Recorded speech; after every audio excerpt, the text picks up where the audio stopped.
Hello and welcome to another Trekmate review. This week we're on TAS again, Season 1, Episode 3, and the episode name is One of Our Planets is Missing. The original air date for this is the 22nd of September 1973. I'm Jude Hawkins and I'm here with my good buddy Wayne Emery. We start off with the crew on the bridge and they talk about a huge cosmic cloud. They're going to investigate, and it's getting close to a planet called what's the planet called? Mantilles, is that it? It is Mantilles, yeah. But it's approaching another planet with I think maybe no one on. Well, before that. yeah. Just before that, it had. It entered the Palace 14 system, and it engulfed Alondra and basically consumed it. Yeah, we kind of witnessed that happen. And then after that, it directly changes course for Mantilles. Yeah. Which, so then the Enterprise chases after it at Warp 8, and they kind of guess what it's going to do. no, exactly.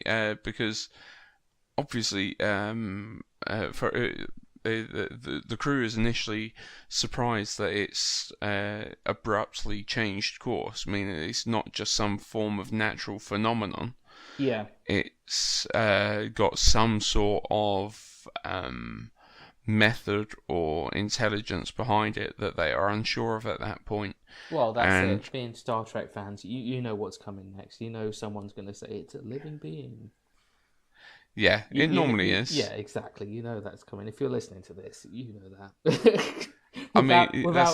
Even if you've not watched TAS, you know that's coming. Rarely is the answer. No, I'm pretty sure it's not alive. Let's just blow it up. Yeah. So, I just want to add one thing. I don't want to skip over this because I mentioned it in our first TAS review.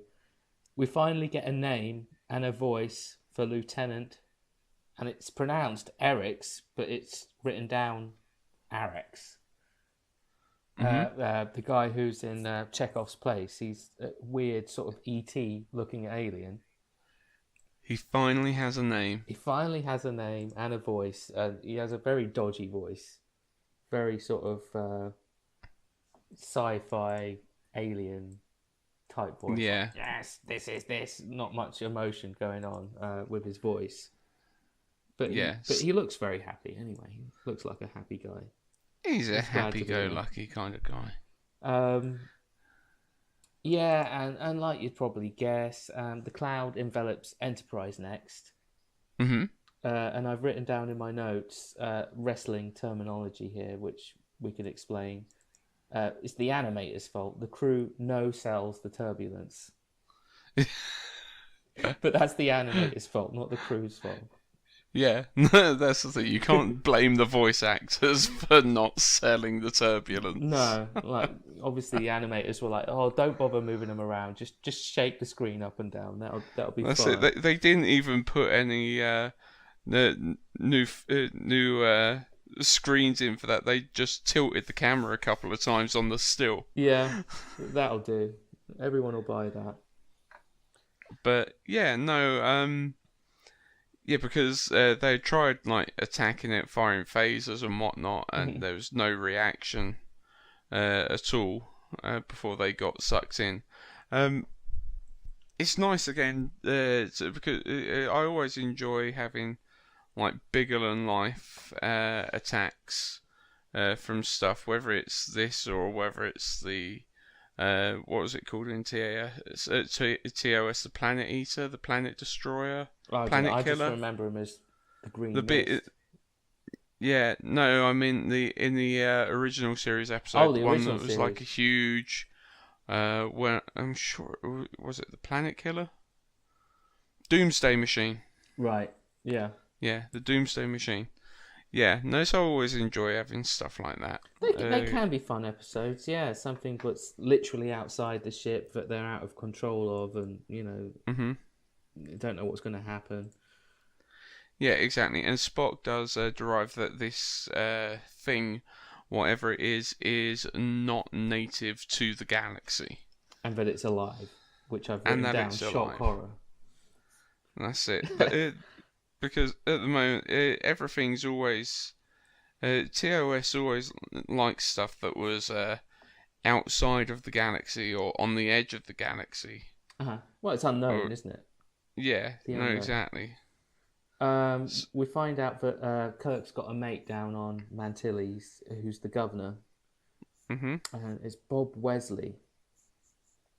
And they inform him of what's going on and say, you've got to make your mind up what you want to do. Like, you've only got a short time before you're going to be enveloped. By the way, Wesley, is that Gene Roddenberry's middle name or something? I have no idea. I'm sure I heard that, but it has the character of Wesley Crusher. Like, he has the name Wesley for a reason. So when I saw that name come up again, obviously it's way before TNG, but I wondered, was that a Gene Roddenberry Another thing? nod. Yeah. Yeah. No, I honestly don't know. Because obviously in 1973 he wouldn't have known that we're going to do TNG in another 13 years or whatever it was. No, you wouldn't have done. But anyway, Bob Wesley, the governor, he decides that his best option is to save as many children as he can. And it later turns out that that's only 5,000 children he's able to save.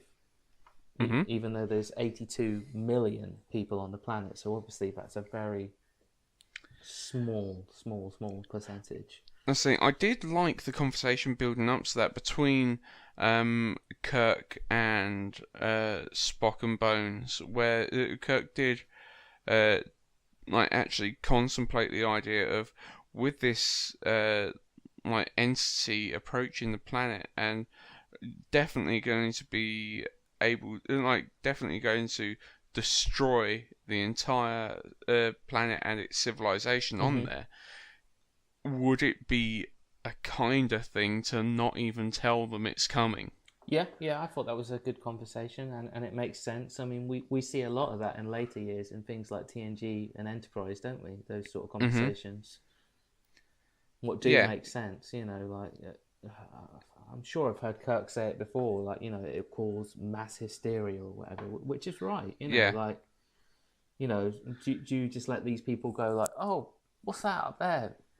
We're about to die, or spend their last half an hour going, we're gonna die. Yeah, because the thing, to be honest, I thought it was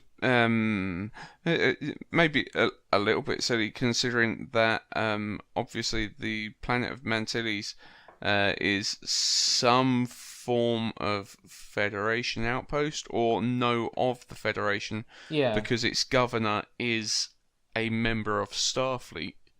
So it's not as if it is a planet that is pre-warp. Yeah. So surely they would have the technological capabilities to see this ginormous cloud coming. Anyway, but yeah, no, I think it was a good conversation to be had as to decide whether they should or should not let them know. Which at what point Kirk obviously, as you said, did let the governor know, and I also appreciated when he calls back to Kirk later. Well, when Kirk calls him to see how the evacuation procedure's going, he said, "Well, so far we've managed to evacuate. How many was it? 50,000? No, it's not even that. It's 5,000. 5,000. 5,000 out of people. 82 million people. Yeah, so and he said really. He turned around and said Kirk mentions how did you choose who gets chosen? And he said it was simple. We saved the children. So I think that'd be a good idea for us as well if that ever happens. Yeah, obviously, other than the people required to actually run the ship, they loaded it up. Yeah, there must have been some children. Adults there. What he doesn't mention, but yeah, just the crew of those ships. Yeah, and So no, yeah, a couple of good conversations that I appreciated.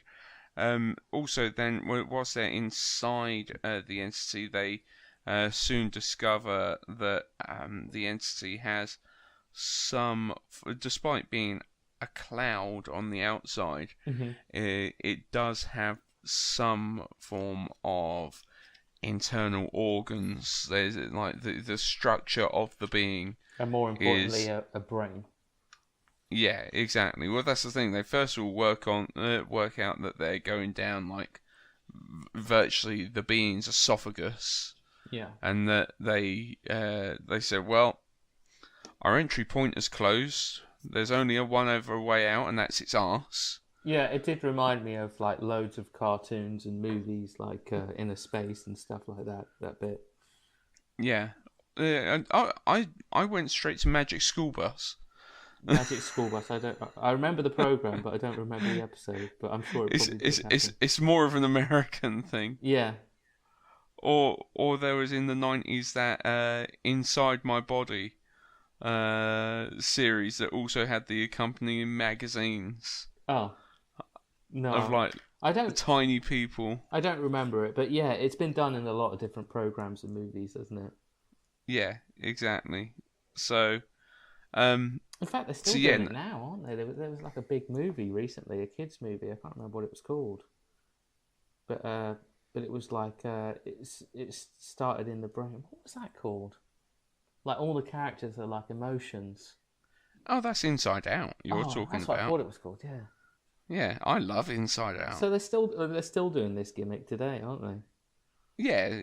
Well, Basically. that's very slightly different, but yeah, no, they still do this gimmick, and it's I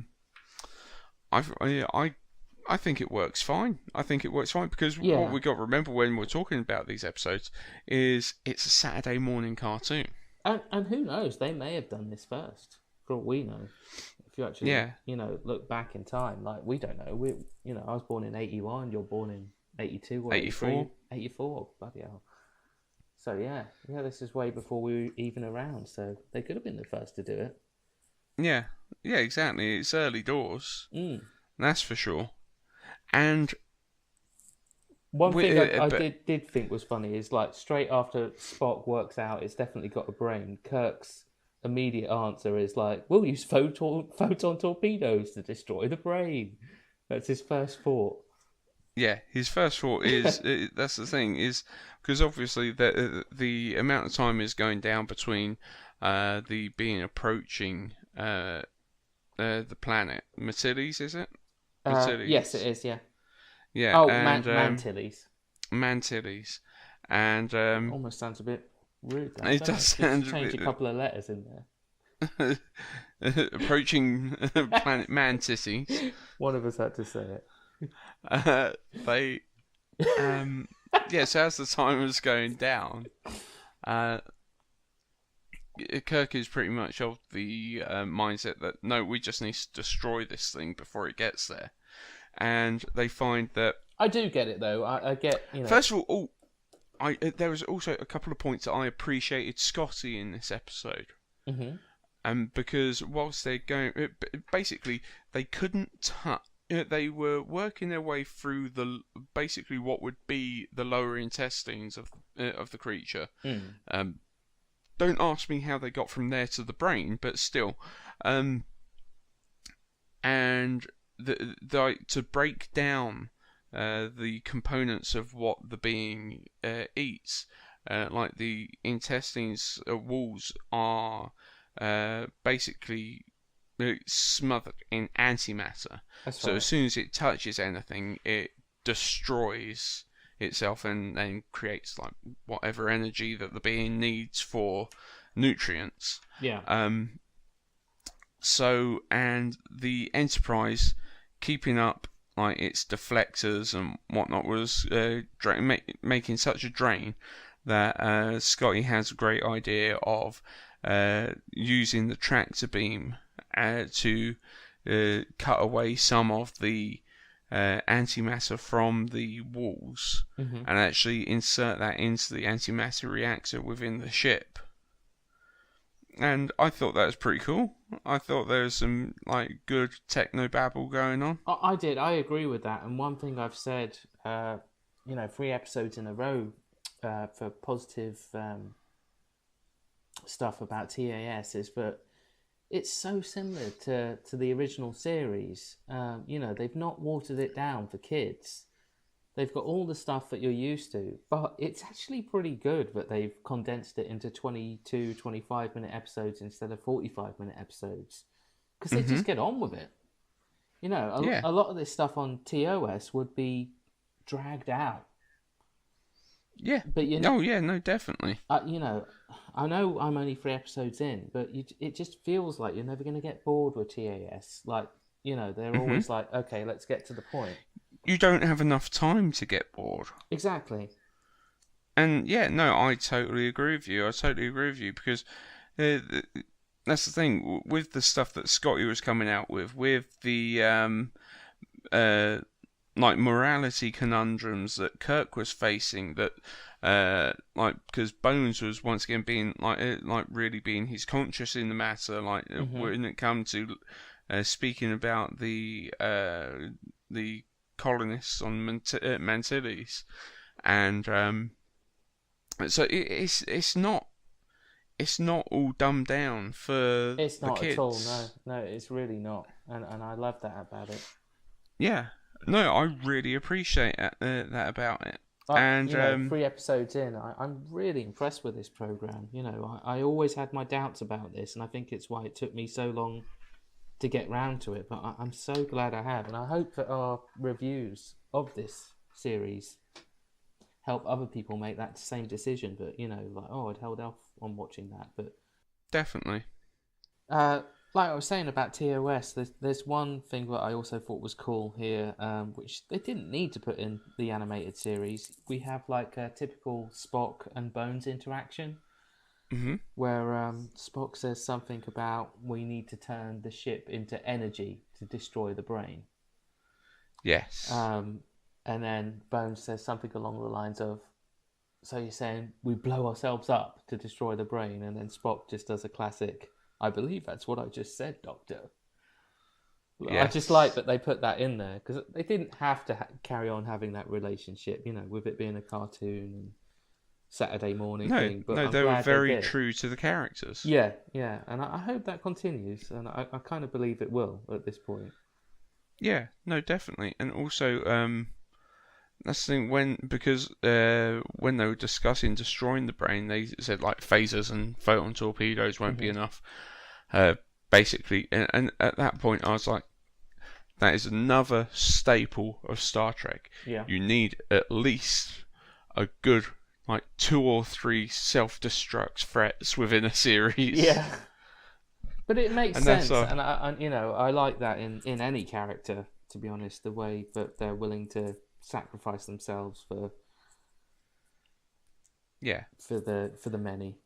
Which really is the case in this. It'd be saving a lot of people if they did that. If that was the route they chose to go down. Well, that's the thing. They had decided that it was the right thing to do to sacrifice themselves to save 85 million people.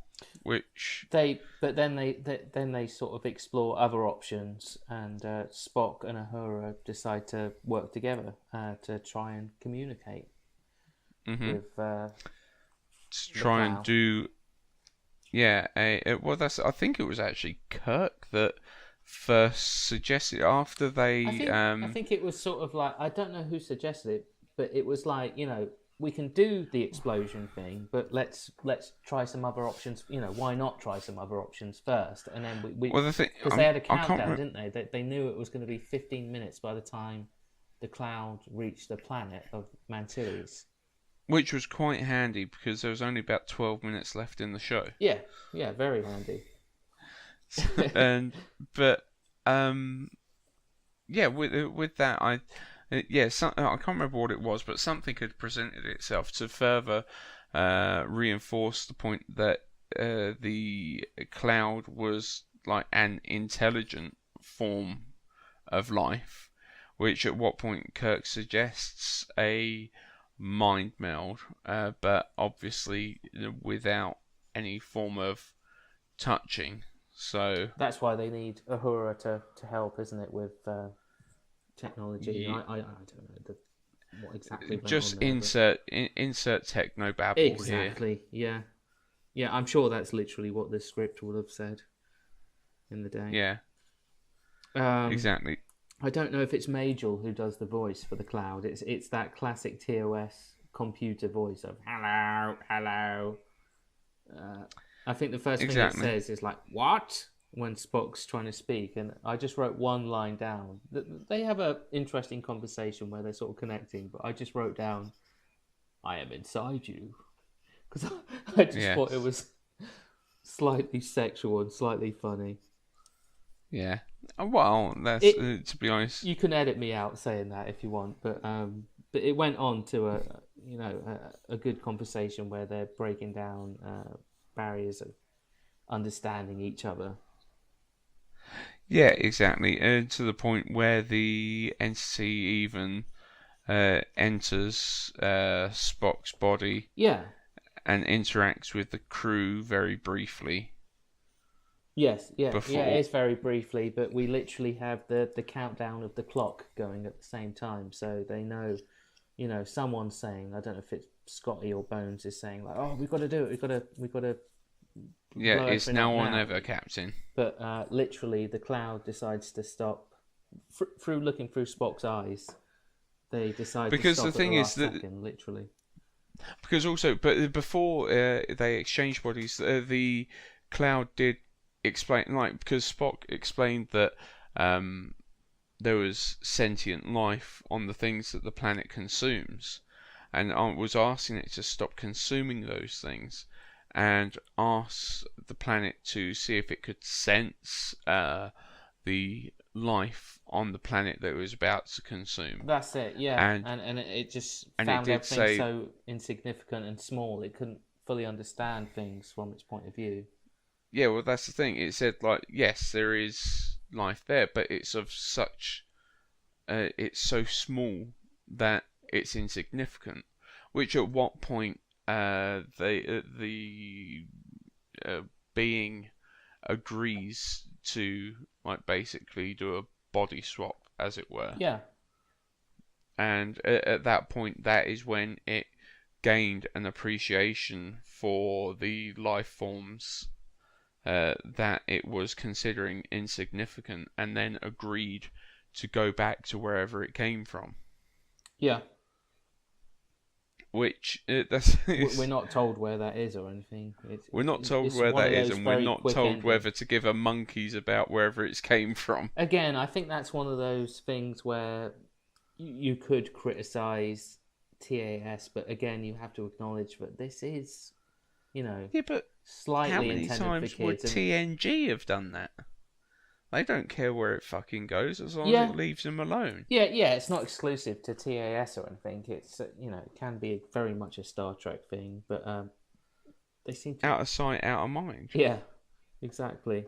And the episode ends very abruptly with Kirk asking Spock like, "What did you see?" or "What did you feel?" or something like that. And I like Spock's little quote, but it still ends very quickly. He says, "The wonders of the universe, incredible, completely incredible," and that's it. It just ends. Yeah. Yeah, well, that's the thing. It gave Spock an all new outlook onto existence. And to be honest, once again, I've not been disappointed at all by TAS. Same, mate. I completely agree. I'm shocked. I keep waiting for it to happen. Like, oh, this is when it goes dodgy. This is when it goes all kiddie. But it's just not happened. And No. and there keeps being new, exciting things. Like even though it was very brief, I liked the introduction properly of Lieutenant Eric's in this episode. And again, it was a decent story. Like there was It nothing really to was. complain about, really. It was a decent story. I felt that the script was perfectly fine. It wasn't. I appreciated that it wasn't dumbed down. No. The characters had, as you said, the characters had their interactions that you would expect from them. They were true to themselves. it even gave the crew opportunities to shine in whatever they do, whether that's Uhura being the communications officer, whether Definitely. that's Scotty being the engineer, Bones like being the ethical man on the scene, like being the conscience of the captain, which he always was in the series. Yeah. Sulu seems to have quite possibly more dialogue in TAS than he does in TOS, I would say, in episodes like this.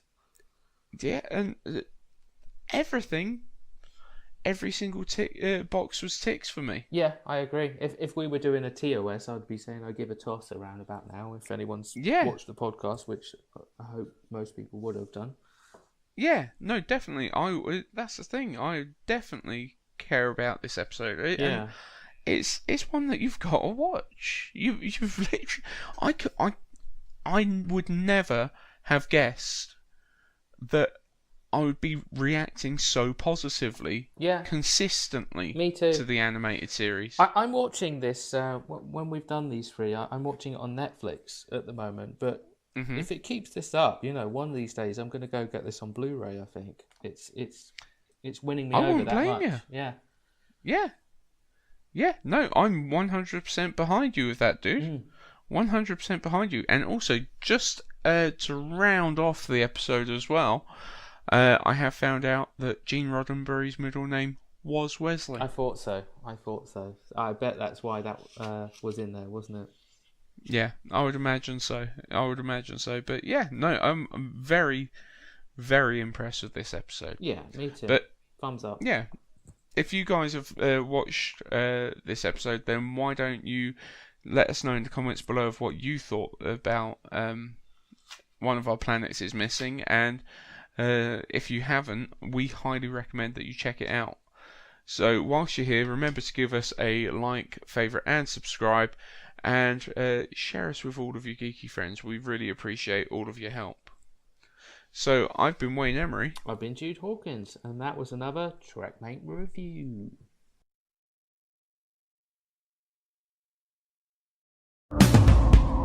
Make it so. Prepare to attack. All hands battle station. Don't worry. We will get to the bottom of this. All right. As is a tall ship and a